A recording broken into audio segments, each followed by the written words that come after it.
Dans la salle du conseil municipal, il y a le coq du clocher de l'église qui est là et qui a une particularité, c'est qu'il a un trou dans la queue. Et on se demandait qu'est-ce que c'était ce trou, comment il avait pu, comment ça avait pu se passer.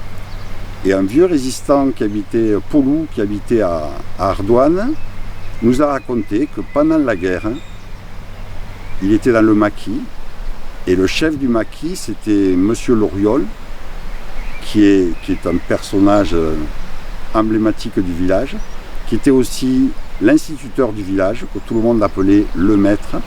C'était le responsable du Parti communiste, c'était l'adjoint, le secrétaire de mairie, et c'était l'instituteur de l'école. Et il était aussi chef du maquis. Et dans le maquis, il y a un fusil qui s'enraye.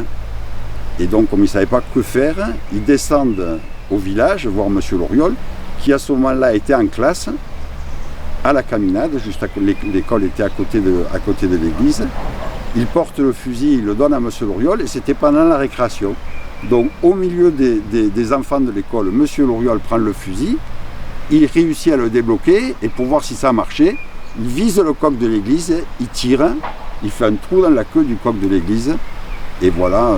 Alors vous imaginez aujourd'hui ce que ça donnerait aux informations au journal de 20h si on disait l'instituteur laïque tire sur le coq de l'église au milieu des enfants de l'école. Ce serait un gros scandale. Maintenant, est-ce que c'est une anecdote, est-ce que c'est de la petite histoire ou est-ce que c'est une histoire vraie? Ça m'a été rapporté, c'est suffisamment joli pour qu'on la raconte.